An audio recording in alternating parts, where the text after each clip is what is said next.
saltiness even, right? It corrects everything by moving around. Osmosis makes everything equally salty. The only way we can make a urine that's saltier than our blood, in other words, we want to be able to make a concentrated urine, otherwise we'd have to drink a lot to replace all the water we were peeing out. So we want to be able to make a concentrated urine. The only way to do that is to create some faked up, really salty little place in our kidney and then move the filtrate right past that salty place. This is actually going to happen later, not in the loop, you'll see. And when we move the filtrate past that salty place, water comes out of the filtrate and says, oh, the body's really salty. I'm going to go out into that salty place. And that makes the filtrate really salty. And then, bam, it turns into urine. And it's like you've tricked the filtrate into becoming really salty, basically. Okay? And if you don't get that, don't worry. I'm going to tell you like 4 more times. Okay? So we have to create a salty place. That is very hard to do because, again, water always tries to even things out. So this is the engineering trick that your body uses to make a really salty place. The salty place is going to be down here, all right, at the bottom of the loop. And I'll show you how that happens, okay? So the filtrate comes in, and it's about 300 milliosmolar. That's, so 1 osmolar is the saltiness of the ocean. So 300 milliosmolar, 300, 350, doesn't matter exactly. That's how salty your blood is, all right? So nothing has changed yet. About 1/3 as salty as the ocean. It comes in like that, all right? We're just going to skip this, like, downhill amusement park ride and go into the uphill part, all right? In the uphill part, what happens is that there's lots of sodium potassium pumps, and you guys know all about that. So all this sodium gets pumped out of the tubule, and where does it get pumped out? You have to realize that a nephron is like a spaghetti noodle in a beaker of water. That is, the noodle's there, but when things leave it, they go into fluid, right? Your body's made of fluid. So all this around here is fluid. It's interstitial fluid, right? The space between cells. So the sodium gets pumped out, and now it's just sitting in there in this interstitial fluid, all right? Which is right next to to this tube, so they can influence each other. So the sodium comes out, so now what will water do?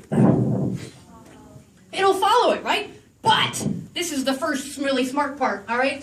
Gosh, evolution, you're my hero. It makes this whole membrane along the ascending part of the loop. This is called the ascending part because ascending means going up, all right? And this ascending part of the loop, ascending, I can spell. The ascending part of the loop, it's impermeable to water. Water can't follow the salt there, all right? There's no aquaporins, no route for water to move through. So the salt has moved out, okay? Lots of salt gets pumped out here, but water can't follow it. But like I just said, this salty place is right next to this other tube, the descending loop, right? So what will water do there? It'll come out, right? So on this side, all the water comes out. This is so brilliant, man. Okay, so as the water comes out, what happens to this number 300 milliosmolar? It goes up. Right? Because this is how much solute there is, how salty it is. So as you pull water out, you're concentrating that solution, and it gets saltier and saltier and saltier until the bottom it's like, 1,400. Some nephrons is not quite that salty, but it doesn't matter exactly. All right? So it's like 1,400 is actually saltier than the ocean, the bottom of this loop. All right, this nephron loop. So there it's really salty, okay? And then you go back up, and what happens to the saltiness up the other side? It decreases again, all right? In fact, it really will sort of even itself out. It'll be the same on both sides almost, which I'm not quite drawing it the same, but there we go, 600 and back up. So by the time you get back up to the top, the filtrate isn't salty anymore. It's only 300. So it seems like we have not accomplished anything. We have not accomplished anything, but we totally have, okay? Let me explain, all right? So you go through the DCT. We're going to talk about what happens there later. It's some adjustment of potassium and boring things like that, all right? And then you empty into this duct, this collecting duct. So last part of the nephron is called the collecting duct, okay?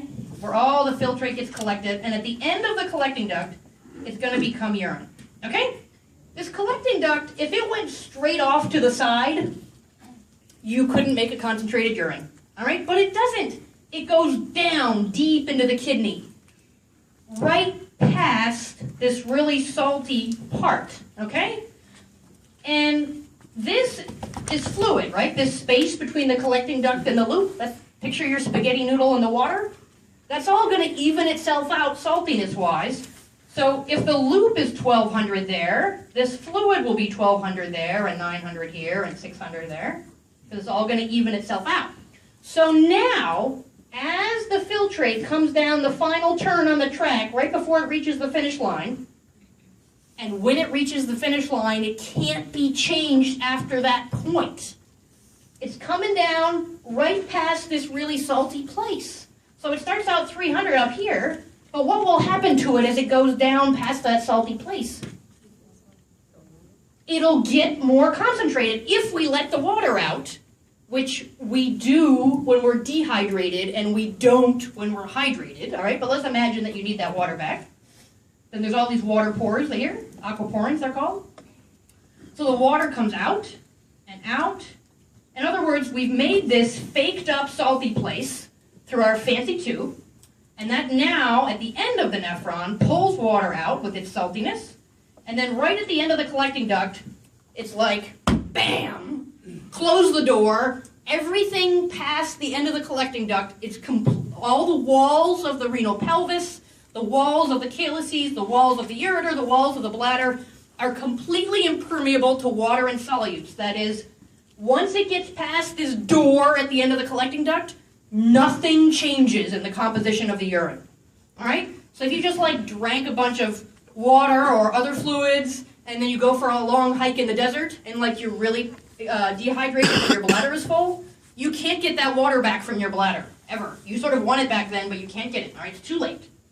So at this point, it's going to be too late. So we've tricked water into leaving that tube, all right, at the very end. So the purpose of the loop of Henle is to create a salty mini environment, microenvironment in the medulla of the kidney, the deep part of the kidney, so that later we can use that saltiness to draw water out of the collecting duct if we need to, all right? If you don't need to, then you don't, and all that is controlled by hormones, as you technically already know, but probably haven't made these connections.